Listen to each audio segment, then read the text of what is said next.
से महादेवी वर्मा के बारे में बात करने के लिए वंदना गुप्ता जी को खास तौर से, क्योंकि उन्होंने ही मुझसे पहले बात की थी, और उसके बाद वंदना वाजपेयी जी और उनकी पूरी टीम को।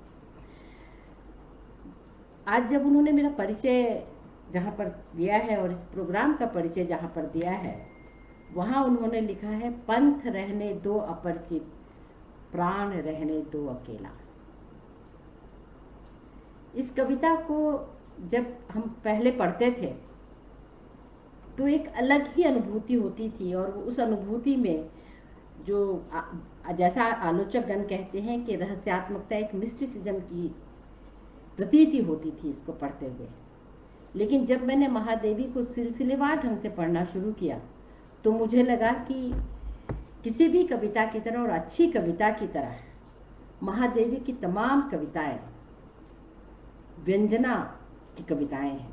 वह व्यंजित करती हैं, बहुत से अर्थ व्यंजित करती हैं। और यदि मुझे इसी कविता का कोई पैराग्राफ आप लोगों को, जिसको मैं चाहती हूँ कि उसको मैं आप लोगों के सामने रखूं और महादेवी के उद्घोष की तरह रखूं, या अपने मैंने जैसे महादेवी को समझा या सुना या जाना उसको उसकी तरह रखूं, तो मैं कहूँगी, पंथ रहने दो अपरिचित, प्राण होने दो अकेला। आज जिस पर प्रलय विस्मित मैं लगाती चल रही नित, मोतियों की हाट और चिनगारियों का एक मेला। आज जिस पर प्रलय विस्मित मैं लगाती चल रही नित, मोतियों की हाट और चिनगारियों का एक मेला। मुझे इस कविता में प्राण तत्व यहाँ आए और वहाँ भी कि वह अकेला नहीं दुकेला की बात करती है नीचे आखिरी उसमें। तो ये मुझे बहुत ही महत्वपूर्ण लगा, और मुझे लगा कि महादेवी को जब हम पढ़ते हैं तो महादेवी की कविताएं और उसके साथ साथ हमें महादेवी का गद्य भी उसके साथ ही साथ रख करके हमें पढ़ना चाहिए। महादेवी ने विपुल साहित्य की रचना की है, और न केवल साहित्य की रचना की है बल्कि वो एक तरह से एक्टिविज्म की भी उन्होंने बहुत किया है। वो स्वाधीनता संग्राम में गांधी के साथ रही, और स्वाधीनता संग्राम में सीधे आगे बढ़कर रहने से व्यक्तित्व उनका किस तरह से प्रस्फुटित हुआ, किस तरह से पल्लवित और पुष्पित हुआ, ये हम उनकी सारी रचनाओं में देखते हैं। पहले जब कभी मैं महादेवी का नाम भी मेरे जहन में आता था तो एक कविता की एक पंक्ति दिमाग में आ जाती थी, विस्तृत नभ का कोई कोना, मेरा न कभी अपना होना, परिचय इतना इतिहास यही, उमड़ी कल थी मिट आज चली, मैं नीर भरी दुख की बदली। अजीब सा मन अवसाद से भर जाता था, और वो अवसाद महादेवी के लिए अवसाद से भरता था। लेकिन जब महादेवी को मैंने जाना तो आज जब मैंने इन पंक्तियों को फिर से पढ़ा, विस्तृत नभ का कोई कोना, मेरा न कभी अपना होना, परिचय इतना इतिहास यही, उमड़ी कल थी मिट आज चली, तो मेरे कानों में मैथिली शरण गुप्त की वो पंक्तियां बहुत गूंजने लगती हैं। अबला जीवन हाय तुम्हारी यही कहानी, आंचल में है दूध और आंखों में पानी। ये हम 20वीं सदी के तीसरे चौथे दशक की बात कर रहे हैं। 19वीं 20वीं सदी में स्त्री की स्थिति क्या थी और आज 2020 में स्त्री की स्थिति क्या है, इसमें जमीन आसमान का फर्क है। अब शायद ही कोई स्त्री अभी भी कह सकती हैं, लेकिन पढ़ी लिखी और ज़्यादातर स्त्रियां ये नहीं कहेंगी, उमड़ी कल थी मिट आज चली, मैं नीर भरी दुख की बदली। वो बदली दुख की बदली नहीं हुई, उस दुख को दूर करने के उपाय खोजती हुए वो आकाश में विचरण करेगी। वो बदली नीर तो होगा उसमें। शब्दों पर ध्यान दें, मैं नीर भरी दुख की बदली, दुख की बादल है। ये नीर सिर्फ आंसू नहीं है, ये नीर सिर्फ आंसू नहीं है, ये नीर दरअसल जीवन देने वाले जल के रूप में आप इसे देखें। जब हम स्त्री की बात करते हैं तो उस ऋत की बात कर रहे होते हैं जहाँ पर स्त्री प्रकृति है, जीवनदायिनी है। और महादेवी इस बात को बखूबी जानती हैं। वो लिख सकती थी, एक साधारण स्त्री के लिए लिख सकती थी, मैं नीर भरी दुख की बबली। और जब वो कहते हैं पंथ रहने दो अकेला, होने दो अकेला, पंथ होने दो अपरिचित, प्राण रहने दो अकेला, तो संभवतः वो उन्हीं स्त्रियों को वाणी दे रही होती है कि इनमें से कितनी ही स्त्रियां निरंतर काम करती हुई, निरंतर अपने आप, अपना नाम, अपने सिर्फ वो किसी की लड़की, किसी की बेटी, किसी की पत्नी, किसी की बहू नहीं है, किसी की माँ नहीं है, उसका अपना भी एक वजूद है, अपना एक नाम है। और जब मैं ये पढ़ रही हूँ, पंथ होने दो अपरिचित, प्राण रहने दो अकेला, और जब बाद की पंक्तियाँ मैं इसको पढ़ रही हूँ तो कानों में गूंज रही है गुरुदेव की वाणी, एकला चलो रे। अगर आपके पास आपको पता है कि आपको कहाँ जाना है, अगर आपका मार्ग न्याय के क्षेत्र की ओर जा रहा है, अगर आपका मार्ग बराबरी के क्षेत्र की ओर जा रहा है, लोगों के उत्थान के लिए जा रहा है, तब अकेले चलते चलते कब एक हुजूम बन जाएगा, कब कितने लोग आपके साथ अकेले अकेले चल कर के साथ हो जाएंगे, पता ही ना चलेगा। और महादेवी की जो ये है कि मैं लगाती चल रही नित मोतियों की हाट और चिंगारियों का एक मेला। कितनी चिंगारियों का एक मेला, यानी कि रोशनी, छोटी छोटी चिंगारियां अगर अनेक हो जाए तो रोशनी का किस तरह से सूर्य की तरह रोशनी देने लगेंगी। महादेवी यही कह रही हैं, उनकी यही इच्छा है। बहुत से लोग कहते हैं कि महादेवी की कविताओं और उनके गद्य में फर्क है। अमूमन यहीं से बात शुरू होती है, लेकिन जब मैंने पढ़ा और आप लोगों से बात कर रही हूँ तो मुझे लगता है कि उनमें एक अजीब से किस्म का संबंध है। ये सही है कि कविताएं उनकी जो उनका स्टाइल है, उनके सिग्नेचर है, उसमें बहुत साफ साफ ढंग से, मतलब बिल्कुल अविधा में अपनी बात नहीं रखती। जैसे कि मैंने कहा कि उनकी कविताएं व्यंजित होती हैं और गद्य में उतनी ही सीधी बात रखती हैं, बिल्कुल सीधी बात रखती हैं। और आप लोगों से बात करने के लिए मैंने जब श्रृंखला की कड़ियों को दोबारा उल्टा पलटा, पूरा तो नहीं देख पाई, जब उसको मैंने दोबारा उल्टा पलटा तो हर बार की तरह सच कहूँ तो मुझे मैत्रेयी वाला प्रसंग बहुत महत्वपूर्ण लगा। मैं महादेवी के व्यक्तिगत जीवन के बारे में नहीं जानती, इसलिए उनके व्यक्तिगत जीवन के बारे में बात नहीं करूंगी, लेकिन महादेवी जो एक साहित्यकार की तरह मेरे सामने है, मेरी अग्रजा की तरह मेरे सामने है, उनके बारे में जब मैं बात कर रही हूँ तो मुझे लगता है कि मैं जो बनी हूँ उसमें महादेवी का योगदान जरूर है। महादेवी और महादेवी जैसे अनेक स्त्रियों का योगदान है, अनेक लोगों का योगदान है, हमारी स्वाधीनता संग्राम का योगदान है। क्योंकि महादेवी मैत्रेयी से की बात करती है, अपने पहले ही उसमें मैत्रेयी की बात करती है। क्या है वो कि जब याज्ञवल्क जाने लगे तपस्या करने के लिए वनवास की तरफ, तो उन्होंने बहुत सारी संपत्ति आदि छोड़ रखी थी, तो मैत्रेयी ने उनको रोका और कहा, आप लोग सब लोगों ने पढ़ा होगा, मैं जानती हूँ कि यहाँ जो लोग आज महादेवी को सुनने के लिए उपस्थित हुए हैं उन्होंने श्रृंखला की कड़ियाँ पढ़ी होंगी और उसके आरंभिक पेज तो अवश्य ही पढ़े होंगे कि इस संपत्ति से मुझे क्या हासिल होगा। मैत्रेयी ने पूछा याज्ञवल्क से, तो उन्होंने कहा कि तुम्हें सुख मिलेगा। तो सुख कैसा, क्या अमृत तो मिलेगा? उन्होंने कहा नहीं, सुख मिलेगा, अमृत तो नहीं मिलेगा। याज्ञवल्क की दोनों पत्नियां, चाहे वो गार्गी हो चाहे मैत्रेयी हो, उन्हें सुख की नहीं अमृत की तलाश थी। और जो भी सृजन करता है, किसी भी तरह का सृजन करता है। मनुष्य संतान भी उत्पन्न करता है तो उसको लगता है कि मेरा नाम इतनी पीढ़ियों तक रहेगा। और जो शब्दों से या अन्य माध्यमों से सृजन करते हैं वो सचमुच में, जो यह पढ़े कहानी हम समरे दुई बोल, जैसी ने लिखा था कि जो पद्मावत पढ़ेगा वो मुझे याद करेगा तो मैं हम संवरे दुई बोल, तो मुझे मेरा स्मरण करेगा, मुझे संवार देगा, क्योंकि उसका पाठ उसका अपना पाठ होगा।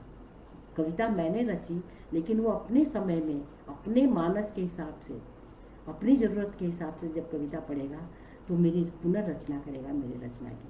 हम संवरे दुई बोल, तो जो रचना करता है वो संवरना ही चाहता है।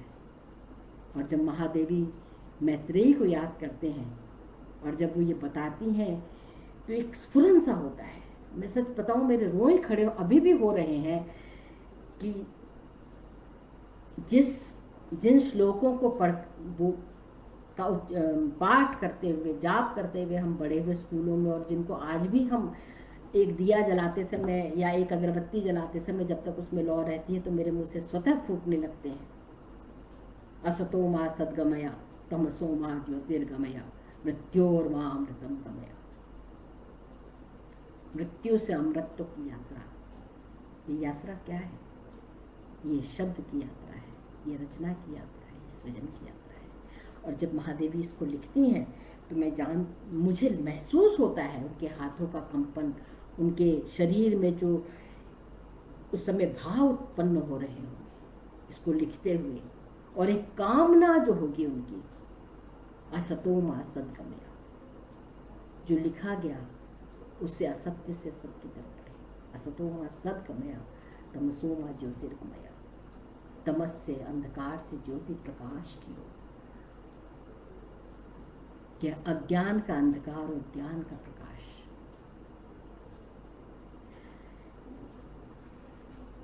और फिर उसके बाद अमृत। मैं अपनी बात जब कह रही हूँ तो मैं एक पैराग्राफ भी पढ़ना चाहती हूँ श्रृंखला की कड़ियों के पहले ही अध्याय से। भारतीय नारी के अधिकारों के संबंध में यह सत्य है कि वे भिक्षावृत्ति से न मिले हैं न मिलेंगे। मांग करके अधिकार नहीं मिलते, क्योंकि उनकी स्थिति आदान प्रदान योग्य वस्तुओं से भिन्न है। अधिकार आदान प्रदान योग्य नहीं है कि मैंने तुम्हें मतलब ये अधिकार दिया तो मुझे ये अधिकार दे दो। अब बहुत महत्वपूर्ण बात, समाज में व्यक्ति का सहयोग और विकास की दिशा में उसका उपयोग ही उसके अधिकार निश्चित करता है। समाज में व्यक्ति का सहयोग, यानी समाज में व्यक्ति किस तरह से सहयोग कर रहा है समाज के विकास में, समाज के उत्थान में, या समाज के निर्माण में, या विनिर्माण में, या उसको नष्ट करने में, उसका किस तरह से उपयोग करता है। समाज में व्यक्ति का सहयोग और विकास की दिशा में उसका उपयोग, व्यक्ति का उपयोग किस तरह से हो रहा है कि उसके अधिकार निश्चित करता है। इस प्रकार हमारे अधिकार हमारी शक्ति और विवेक के सापेक्ष रहेंगे। बार बार महादेवी अपनी सारी बातों में विवेक शब्द का इस्तेमाल करती हैं। अनेक बार उन्होंने विवेक का इस्तेमाल किया है, अनेक बार उन्होंने करुणा का इस्तेमाल किया है। हमारी शक्ति और विवेक के सापेक्ष रहेंगे, यानी कि अगर हम विवेकहीन हैं तो हम वे अधिकार, उन अधिकारों की बात करेंगे जो वास्तव में अधिकार नहीं है, जो दिखावटी तौर पर अधिकार है। लेकिन अगर हम सचमुच में विवेकवान हैं तो हम चाहेंगे कि हमें ऐसे अधिकार मिले जहां पर हमारे व्यक्तित्व का निर्माण हो। महादेवी का प्रिय शब्द है व्यक्तित्व।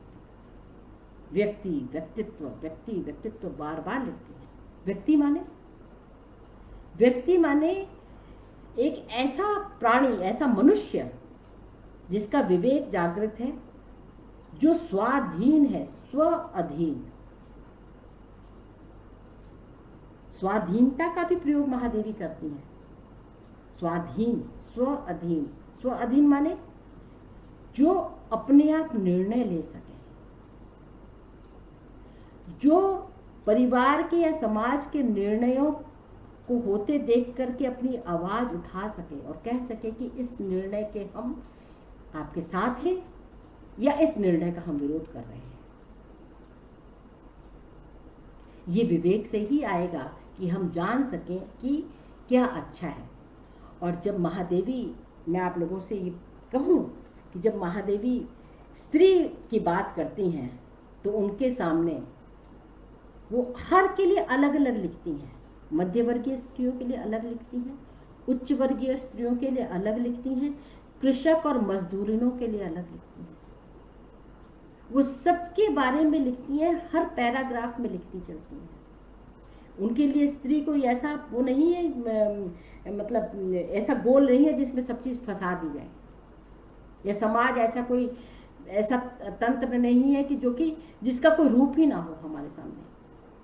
समाज कहे और हमारे आंखों के सामने कुछ भी ना आए, या कुछ गड्ढमड्ढ सा कुछ व्यक्ति आए, ये समाज नहीं है। यह हमारा परिवार है, ये समाज नहीं है। ना व्यक्ति है, ना स्त्री है, कोई भी एंटिटी, इस जगत की कोई भी एंटिटी अगर सीधे सीधे किसी खास ओर इंगित नहीं करती या सभी पर प्रकाश नहीं डालती, सभी उसके सभी तत्वों पर, सभी सूत्रों पर प्रकाश नहीं डालती, इसका मतलब यह है कि वो कहीं ना कहीं अधूरी है। और महादेवी बहुत सचेत हैं इस मामले में। वे बात करती हैं तो सबके बारे में बात करती हैं। वो उन लोगों, वो बार बार कहती हैं कि जो हमारी उच्च वर्गीय स्त्रियां हैं या जिन्हें सत्ता हासिल हो गई है या जिन्हें किसी भी तरह का कुछ तंत्र जिनके हाथ में है, वो सिर्फ अपना विकास देख रही हैं। ऐसा नहीं है कि वो जहाँ से आई हैं, गांव से आई हैं या शहर से आई हैं या जिस समाज से आई हैं उस समाज के बारे में भी सोच रही हैं। नहीं, कैपिटलिज्म हमें यही सिखाता है। आज का वो यही सिखाता है कि आप जब तुम अपने बारे में सोचो तो अपने बारे में सोचो। मानो कि कोई भी व्यक्ति बिना समाज के कहीं भी उठ जाता है या कहीं गिर जाता है, उसका विकास हो जाता है या वो नीचे अवनति को प्राप्त होता है। नहीं, ऐसा नहीं होता। जब समाज उठता है तो व्यक्ति साथ उठता है, या व्यक्ति जब उठता है तो अपने समाज को साथ लेकर उठे तो सारे समाज का विकास होता है। यह हमारी स्वाधीनता आंदोलन की सीख थी। जब महात्मा गांधी कहते थे कि कांग्रेस के किसी भी प्रोग्राम में अगर बराबरी से स्त्रियां सक्रिय ढंग से भाग नहीं लेती, ऐसे नहीं कि आकर के बैठे और गप लगा करके चली जाएं, सक्रिय ढंग से भाग नहीं, हिस्सा नहीं लेती स्वाधीनता संग्राम के किसी भी हमारे आंदोलन में, तो मैं उसे कांग्रेस का आंदोलन नहीं कहूँगी। इसीलिए नमक आंदोलन में बहुत सारी स्त्रियों ने लाठियां खाई। इसीलिए जब हम होली जला रहे थे तो अनेक स्त्रियों ने भी अपने हाथ से विदेशी माल की होली जलाई और पुलिस से गिरफ्तार भी हुई। जब स्त्री, और यह है सही मायनों में स्त्री का सही अर्थों में राजनीतिकरण, सही अर्थों में उसका सामाजिक दायित्व को लेने की उसकी पहल करनी। जब शिवरानी देवी प्रेमचंद की पत्नी जाती, मतलब इस तरह से वो करती हैं, तो घर में क्या हो रहा है, मैं एक मोटा उदाहरण इसलिए ले रही हूँ क्योंकि हम उनसे रिलेट कर सकते हैं। हम लाखों उन औरतों से रिलेट नहीं कर सकते जो उस समय लाठी खा रही थी या कुछ खा रही थी। जब आज भी औरत घर से बाहर निकल करके काम करती है तो परिवार किस तरह से, उसकी अनुपस्थिति में किस तरह से चलेगा, इस पर वो सोचती है, इस पर वो उम्मीद रखती है अपने परिवार के लोगों से, अपने पति से, अपने बेटे से, अपने भाई से, अपने देवर से, अपनी सास से, अपने ससुर से, या अपनी माँ से, अपने पिता से। घर कैसे चलेगा? जब हम कहते हैं कि पति और पत्नी गाड़ी के पहिए हैं, दो पहिए हैं, तो ये जो उपमा है दो पहियों वाली, ये कितनी महत्वपूर्ण है। इसमें एक छोटा बड़ा पहिया हो, एक मोटा एक पतला पहिया हो, एक लकड़ी का और एक लोहे का पहिया हो, तो एक्सीडेंट तो हो गई। और इसीलिए महादेवी ये स्त्रियों को क्या कहती हैं कि स्त्रियों को पुरुष की छाया नहीं, संगिनी होना चाहिए, सहधर्मिणी होना चाहिए। सहधर्म, धर्मिणी, गृहस्थ धर्म या समाज धर्म या परिवार धर्म या देश धर्म, राष्ट्र धर्म, विश्व धर्म, जो भी धर्म है उसमें साथ निभाना, सह अस्तित्व, साथ साथ होना, वो सहधर्मिणी की बात करती हैं। और कहती हैं कि जब सहधर्मिणी होगी औरत तो वो जो गलतियां हैं उनको ठीक करती चलेगी। और इसके लिए वे अनेक हमारी जो मिथकीय चरित्र हैं उनके बारे में बात करती हैं। वे सीता की बात करती हैं। कुछ लोगों को मैं सीता की बात करूं, कुछ लोगों को तुरंत ही लगेगा कि भाई सीता का क्या व्यक्तित्व। तो इसमें मैं अपनी नहीं, फिलहाल में महादेवी की बात करूं तो कहती हैं कि हाँ, व्यक्तित्व है सीता का, क्योंकि वे अपनी इच्छा से राम के साथ वन में गई और उन्होंने वहां जाकर के, जब वो वहां है तो निश्चय ही राम को गाइड भी करती होंगी, राम को का संबल भी बनती होंगी, राम भी उनका संबल बनते होंगे। और उस प्रसंग को महादेवी ने बहुत शोभ से याद किया है। जब उस प्रसंग को महादेवी ने, एक मैसेज आया है मेरे पास वंदना गुप्ता जी का, मैं जरा उसे देख लूं। टेक्स्ट मैसेज है, मिस्ड कॉल आ रहा है, पता नहीं कब का है ये, नहीं बहुत पुराना मैसेज अब आया है, माफ़ करें, मुझे लगा वंदना गुप्ता जी कुछ कह रही हैं, क्योंकि यहाँ तो मेरे सामने कोई भी मैसेज नहीं आ रहा है, मैं कुछ भी नहीं देख पा रही हूँ, आप लोगों की कोई बात नहीं सुन पा रही हूँ, जान पा रही हूँ आप लोग कैसे सुन रहे हैं, क्या सुन रहे हैं, मुझे कुछ भी नहीं पता चल रहा है यहाँ पर। तो मैं अपनी बात कहती हूँ, वहाँ वो अत्यंत क्षोभ से कहती हैं, जहाँ पर राम उन्हें वनवास दे देते हैं, फिर से गर्भनी सीता को वनवास दे देते हैं। और तब वे कालिदास को याद करती हैं। कालिदास के शब्दों में कहती हैं कि कह देना उस राजा से, ये कहती हैं, उस राजा से कह देना, उसका धर्म क्या यही उसका धर्म था कि उसने क्या धर्म का पालन किया। मुझे ऐसा देख करके, जब मैं पहले अग्नि परीक्षा दे ही चुकी थी, तो उसने ऐसा क्यों किया। उस श्लोक कोट करती है महादेवी, और ये क्षोभ प्रकट है उनके शब्दों में। ये है व्यक्तित्व।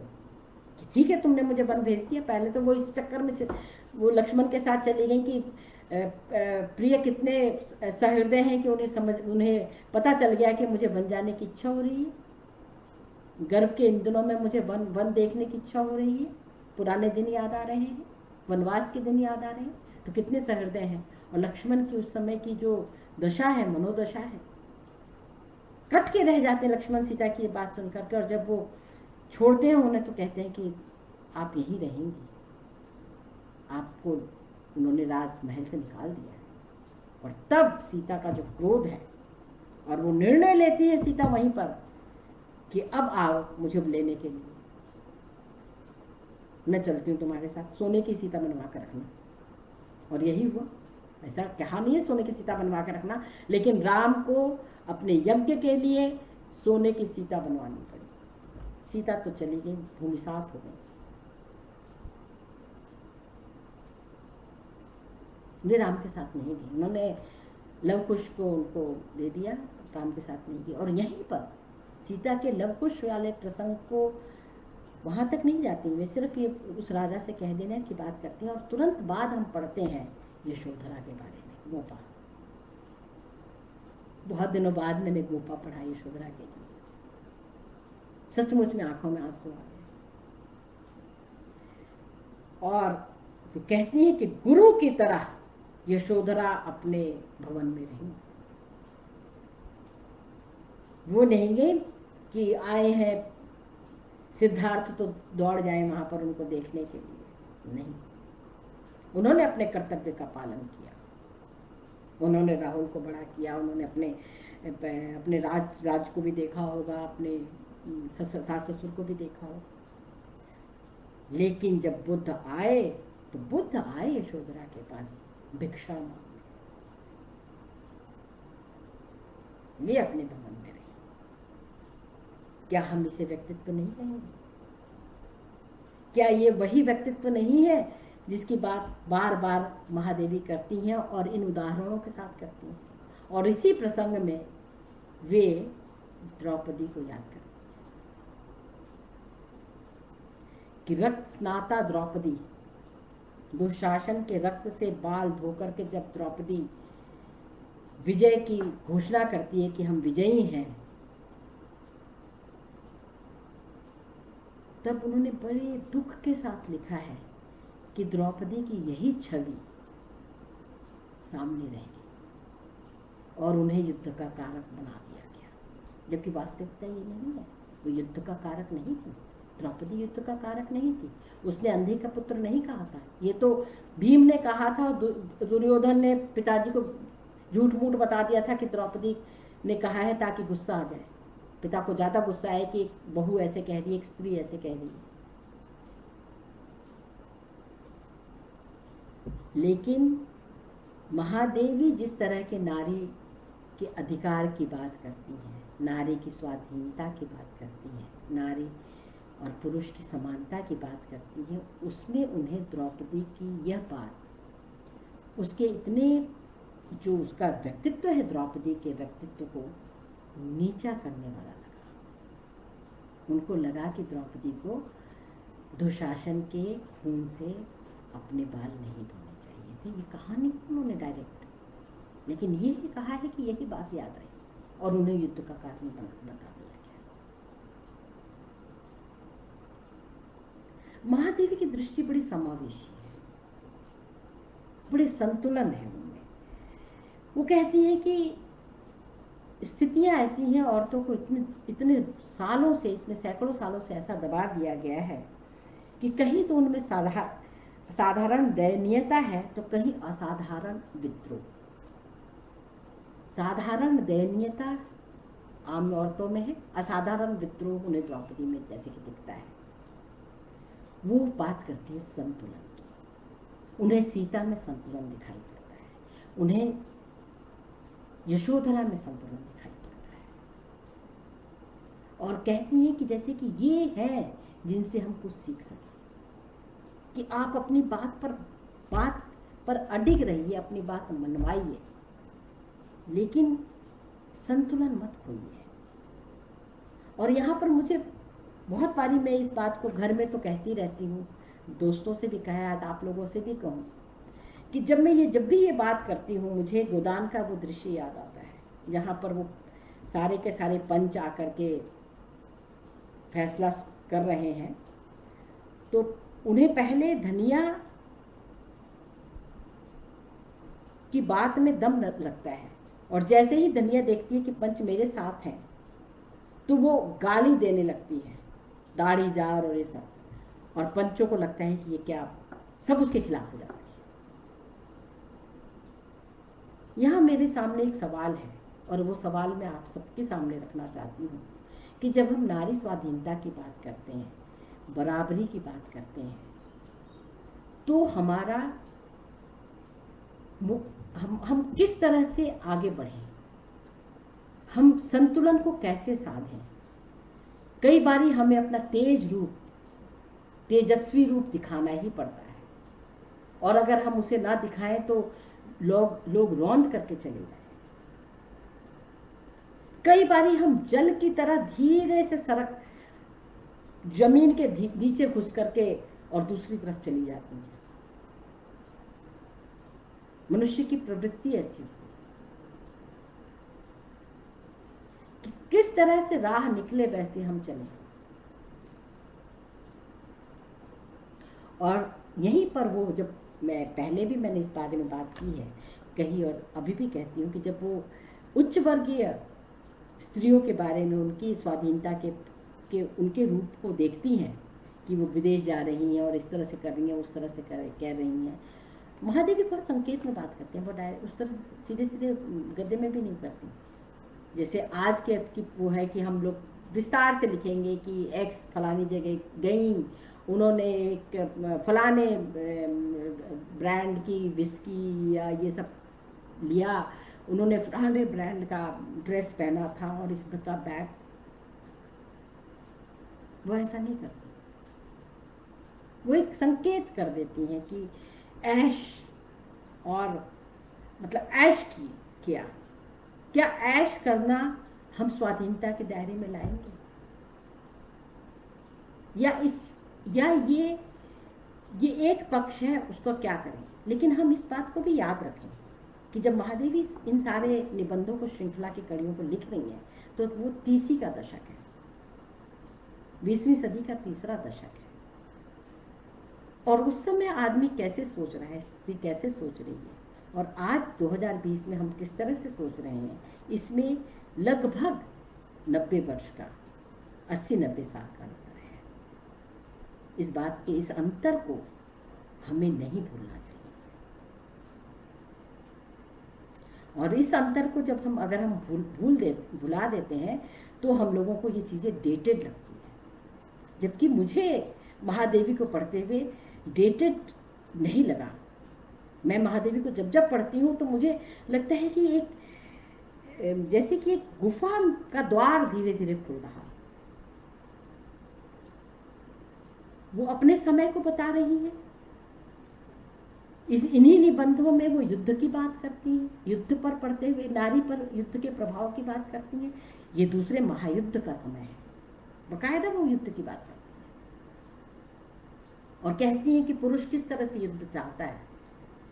और अंत में आते आते कहती हैं कि स्त्रियां भी वो पुरुषों से ज्यादा क्रूर ढंग से युद्ध की बात करती हैं, करने लगती हैं। और आज हम देख रहे हैं इसको 2020 में, हम इसको पिछले 25-30 सालों से देख रहे हैं।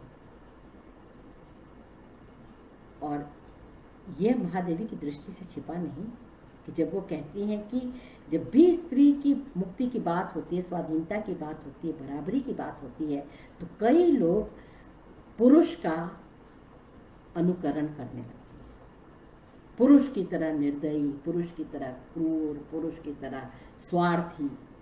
भाई पुरुष जो सुन रहे हो मुझसे, मैं महादेवी की बात कर रही हूँ। पुरुषों में ये तत्व ज्यादा प्रधान है, वो भी ये बात कहती है। वो ये नहीं कहती कि यही मूल गुण है, वो कहते हैं ये तत्व, ये गुण उनमें ज्यादा सामने दिखाई देते हैं।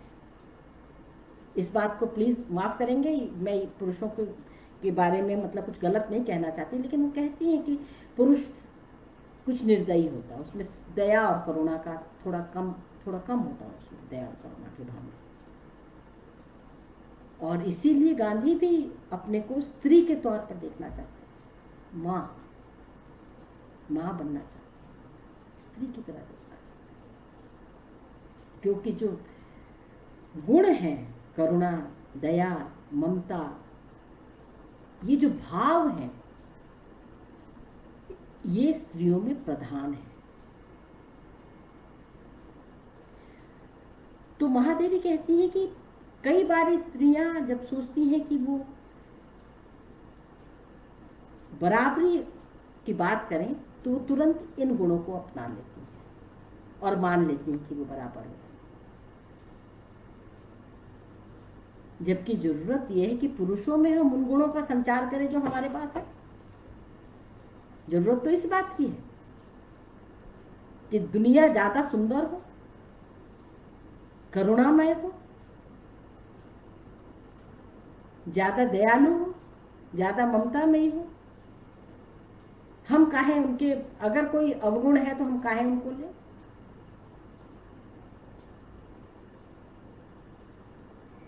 एक अन्य बात मैं महादेवी के बारे में करना चाहूंगी। अब हमारे पास करीब 20-22 मिनट का समय है और वो है महादेवी को मीरा कहने वाली बात। आधुनिक मीरा मैं नहीं जानती, मैं आप जब ये प्रोग्राम खत्म हो जाएगा तो मैं आप लोगों के कमेंट जरूर पढ़ूंगी और उस पर विचार करूंगी, लेकिन ये इस पर अवश्य कमेंट कीजिए कि जब महादेवी को आधुनिक मीरा कहा जाता है तो आप उससे कहाँ तक सहमत हैं। मैं सहमत हूँ। पहले पिछले साल तक, पिछले दिनों तक मेरे मन में एक शंका थी कि क्यों उन्हें कहा जाता है आधुनिक मीरा। क्या उनके उन गीतों और उन कविताओं की वजह से जिसमें कि विरह भावना बहुत ज़्यादा है, और मीरा की कविताओं में भी कृष्ण के लिए विरह भावना है, एक लॉन्गिंग, एक चाहना है, एक कामना है उनसे मिलने की।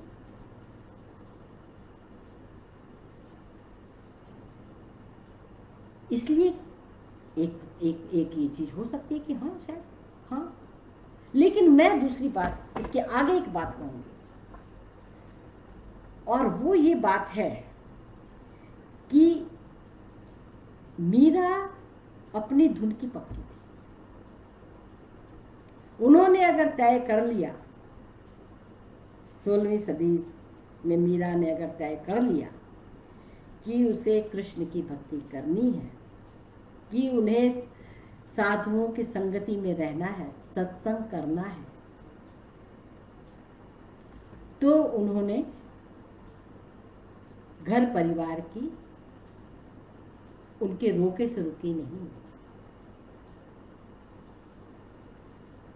इसी के साथ एक और बात कि मीरा, उन्हें विष का प्याला भेजा गया, सांप भेजा गया, तरह तरह के उनके साथ उनके एक लेवल पर प्रताड़ित किया गया, इसी तरह से विष का प्याला आदि दे करके। लेकिन हम रिसर्च ये बताती है, और माधव हाड़ा ने इस पर अच्छी किताब भी लिखी है, जिसमें उन्होंने कहा था कि मीरा पर ये सब चीज़ें राणा ने किया हो, इस तरह के सांप वाप भिजवा दिए हों, विष का प्याला भेज दिया गया हो, लेकिन उनके पास जो जागीरें थीं जिससे उन्हें धन की प्राप्ति होती थी, वो सदा मीरा के हाथ में रही, जागीरें नहीं ली गई उनसे। और उन्हीं जागीरों से होने वाली जो आय थी, जो आय, उसी से वे साधुओं की सत्संग करती थी और अन्न क्षेत्र चलाती थी, भोजन आदि कराती थी, दान दक्षिणा देती थी, साधुओं की कोई जरूरत हो उसको देखती थी। ये बहुत महत्वपूर्ण है कि राज परिवार की एक औरत सीधे सीधे परिवार के जो उनके जो मानदंड हैं उसको वो तोड़ रही है, लेकिन उसके अर्थव्यवस्था पर चोट नहीं की गई। इस बात को नोट करें आप।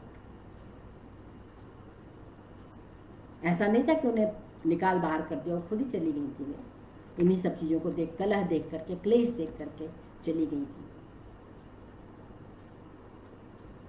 और मीरा की तरफ से देखिए तो उन्हें कष्ट दिए गए, क्लेश घर में होता था, कलह घर में होती थी, लेकिन मीरा ने एक बार भी अपने परिवार को, राणा को या किसी को गाली, पुरुष को गाली नहीं दी। उनके लिए कबीर के लिए होंगी नारी नरक का द्वार, मीरा के लिए पुरुष उनके ध्यान को और उनके साधना को कहीं चोट नहीं पहुंचा रहे थे। उल्टे एक साधु ने तो कह दिया कि मुझे दर्शन दिए हैं और मैं कृष्ण हूँ, तुमसे मैं आया हूँ, तुम मुझसे मेल मिलाप करो। तो मीरा ने सारी बिरादरी के सामने, माने साधु संगत की बिरादरी के सामने खाट बिछा दिया, पलंग सेज लगा दिया और कहा कि अगर तुम कृष्ण हो तो किसका वो भय, लोकलाज का क्या भय, हमको यही साथ होना चाहिए। साधु डर गया, पीछे हट गया, लेकिन मीरा में ये बल था कि उन्होंने सामने सेज सजा दी सबके कि तुम कृष्ण हो ना। कृष्ण तो खुलेआम गोपियों के साथ रमण करते थे, खुलेआम राधा के साथ रमण करते थे। आओ भाई, किसका क्या लोक लाज। ये है ताकत, ये है शक्ति व्यक्तित्व की। इसी व्यक्तित्व की बात करती हैं, लेकिन वो उन्होंने साधु को गाली नहीं दी, मार करके भगवाया नहीं कि अपने रक्षकों को बोलने कि इसको पीट करके भगा दो। सामने, एकदम सामने, बिना गाली दिए, बिना कुछ किए, अपने व्यक्तित्व के भरोसे उन्होंने उसको हरा दिया। साधु की वासना को हरा दिया, उस मलिनता को खत्म कर दिया। यही बात हम महादेवी में देखते हैं। महादेवी का पूरा साहित्य पढ़ जाएंगे, कहीं भी अपशब्द, गाली गलौज, हीनता दिखाने वाले, दूसरे पक्ष को हीन बनाने वाली चीज नहीं है। ये नहीं है कि बहुत प्रताड़ित किया तो मतलब आप किसी को विलेन बना दें। बार बार बोलती हैं कि वो स्थितियां क्या थी जिसमें कि स्त्री घर में सिमटती चली गई। वो स्थितियां क्या थी कि पहले जो मतलब औरत घर जब बना, परिवार जब बना, समाज जब बना, उसमें स्त्री ने केंद्रीय भूमिका निभाई मातृत्व की या घर को संभालने की। वो एक समय था, लेकिन ऐसा कैसे हुआ कि स्त्रियां इस तरह से मतलब घर की चौखट के अंदर बंद करके रहेगी। श्रृंखला की कड़ियां, यानी श्रृंखला दर श्रृंखला दर श्रृंखला, अनेक कड़ियां इधर उधर से जाल की तरह औरत उसमें फंस जाती है। या कोई भी जो हमारा हाशिए की जो वो है उसमें फंस जाता है, और खास तौर से औरत फंस जाती है। एक बंधन तोड़ती है तो दूसरा बंधन आ खड़ा होता है। कभी कोई बंधन, कभी कोई बंधन। आज मैं माँ हूँ, एक बेटी की माँ हूँ, अनेक बेटियां बाहर हैं, तो जिस तरह से रेप कांड होते हैं वो एक बंधन हो जाता है दिमाग को कि इनको बाहर भेजे ना भेजे। डर बैठ जाता मन में। वो डर इज्जत की डर से ज्यादा बड़ा वो हिंसा का डर है। मैंने बीजल वो जो गुजरात की एक लड़की थी, अहमदाबाद की लड़की, जिसके मित्र और उसके साथियों ने उसका बलात्कार किया था। 2002-3 की घटना है, 3 की संभवतः घटना। मैंने उसी समय तुरंत बाद ही कविता लिखी थी इस पर, बीजल से एक सवाल, याज्ञवल्क्य से बहस में है वो। उसमें मैंने यही पूछा था कि औरत का जीवन कोरी चुनरिया नहीं है जिसमें दाग लग जाता है और तुमने आत्महत्या कर ली। शरीर इज्जत का वो नहीं है, लेकिन वो जो हिंसा है, वो जो किसी के भी व्यक्तित्व का जो दलन है, उसके व्यक्ति का जो दलन है, उसकी इच्छा के विरुद्ध जो उस पर प्रहार है, ये डराता है। इच्छा के विरुद्ध किसी भी व्यक्ति के पर जो हिंसा की जा रही है, उसके शरीर पर जो हिंसा की जा रही है, ये डराता है। यह बंधन है, यह श्रृंखला है। और इस बात को वो एक निबंध में नोट करती है। वो कहती है कि हर माह 15-20 औरतें अपहरण हो जाता है उनका। कहाँ जा रही हैं, कैसे उसको रोका जाए। हम भी ये देखते हैं कि हर माह सैकड़ों रेप हो जाते हैं, कैसे रोका जाए। फिर वो मानस बदलने की बात करती है उसी निबंध में आगे, कि हमें तेजी से मानस बदलना होगा, औरत का भी और मर्द का भी, खास तौर से मर्द का मानस बदलना होगा। महादेवी की सारी जो उनकी रचनाएं हैं, वो मानस बदलने की रचनाएं हैं। और मानस बदलने से ही वो कहती हैं कि व्यक्तित्व बनेगा, मानस बदलने से ही विवेक जागृत होगा। ये जो उनके कीवर्ड्स हैं, विवेक और विस्तृत स्वाधीनता उसको मिलेगी। स्त्री पुरुष की समानता प्रतिद्वंदिता नहीं है, कहती है प्रतिद्वंदी नहीं है पुरुष। हम कोई प्रतिद्वंदिता करने नहीं चले हैं, हमें मिलकर के काम करना है। और जब वो विवेक की बात करती हैं, जब वो प्रतिद्वंदिता न करने की बात करती हैं, तब वो साहस की भी बात करती हैं। और वही साहस जो मीरा ने दिखाया, जो महादेवी ने ताउम्र जिस साहस का प्रदर्शन किया। कहीं गाली नहीं देती, मीरा की तरह वो अपनी बात रखती हैं, कहती हैं, अडिग रहती हैं। और वो कहती हैं कि वो जानती हैं कि अगर वो गृहस्थ धर्म में सीधे सीधे नहीं बंधी ताउम्र,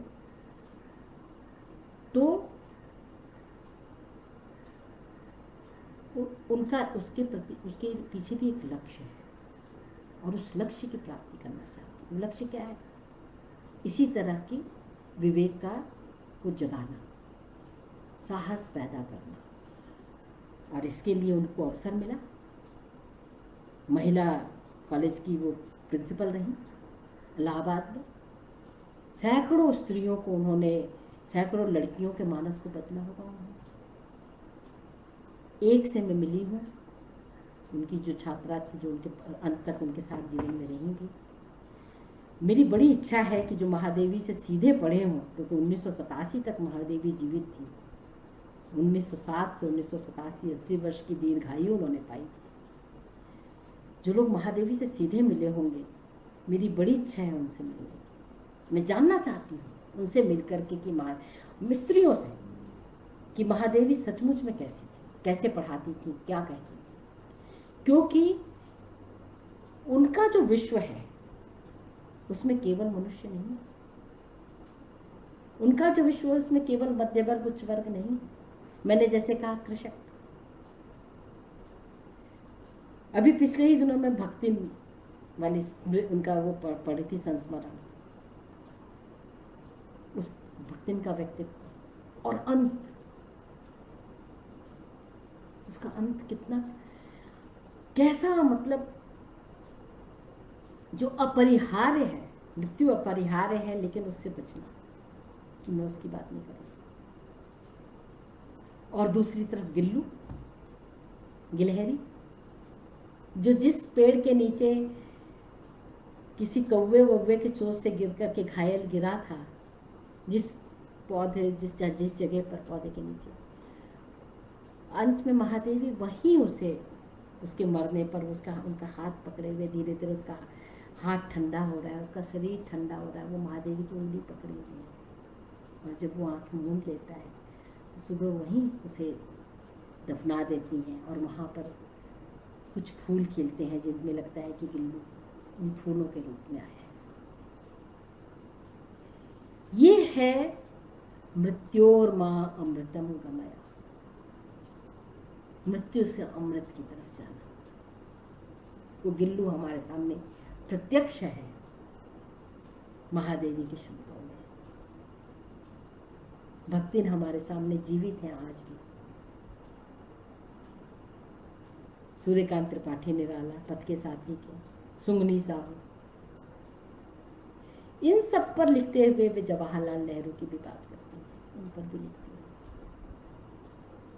और बात खत्म करने के लिए इससे अच्छा उपयोगी और क्या हो कि सबसे पहले तो मैं आप लोगों को एक कविता सुनाऊं, जो कि बहुत ही,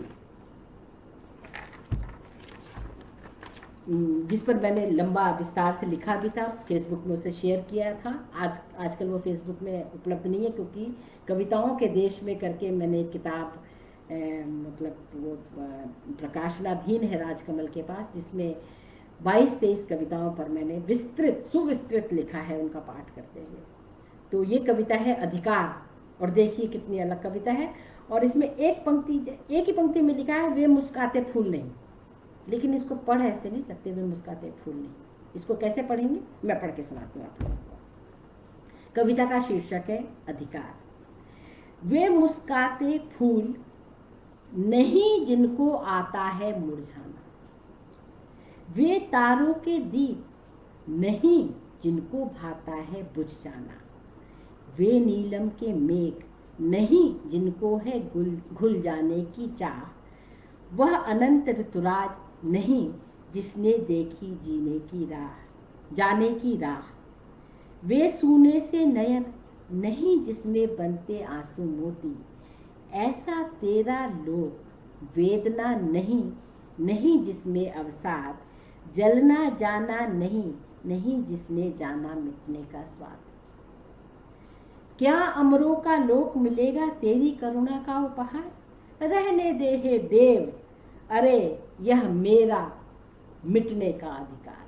हे देव, मैं तेरे लोक में अमर होने के लिए नहीं, मुझे मिटने दे, मुझे मिटने का अधिकार दे, क्योंकि मैं जानती हूं कि मैं मिटूंगी, तब मेरे ये शब्द खिलेंगे गिल्लू वाले फूल की तरह। 1987 में महादेवी चली गई।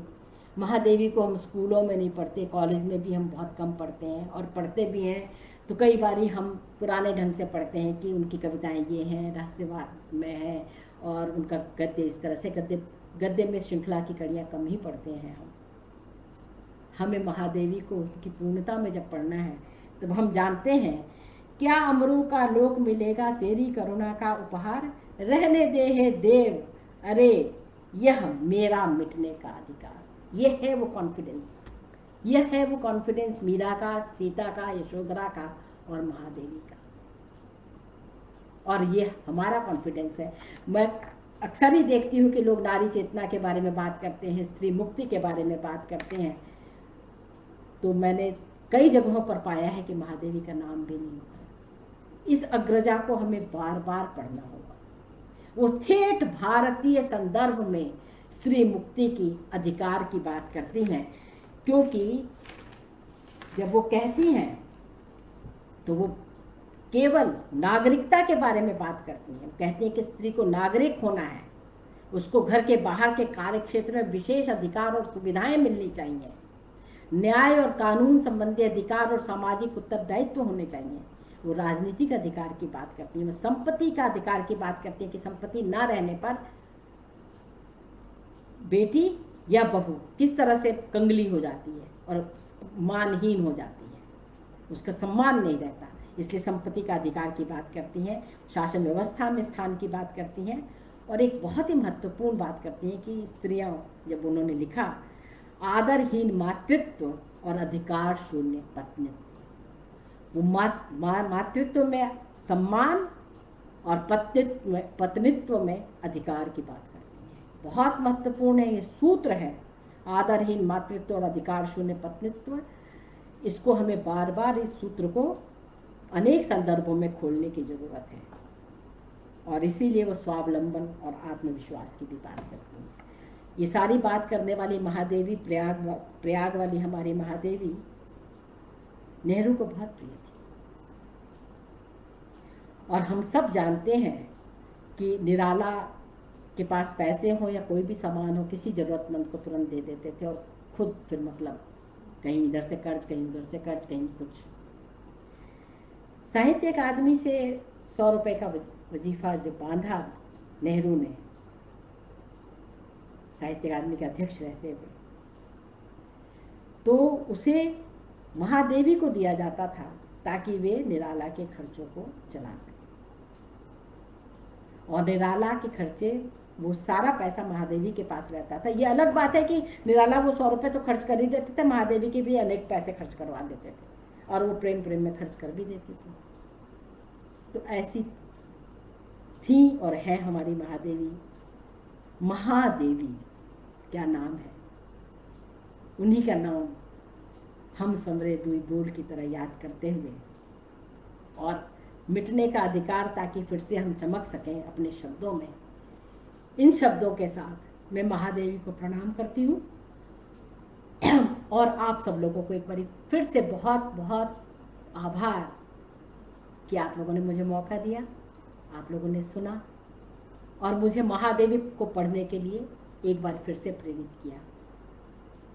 संभवतः अगर स्थितियां सब सही रही तो महादेवी पर एक और निबंध, अधिकार का जो पाठ किया उसके अलावा मैं उनके पर एक और निबंध लिखूंगी। मुझे महादेवी ने बहुत फैसिनेट किया। मैं महादेवी की तरह ही संतुलन की मांग करने वाली स्त्री हूँ, और बिना लड़ाई झगड़े के स्वावलंबी, स्वाधीन, स्वतंत्र व्यक्ति, साहसी और विवेकशील व्यक्ति बनना चाहती हूँ। नमस्कार।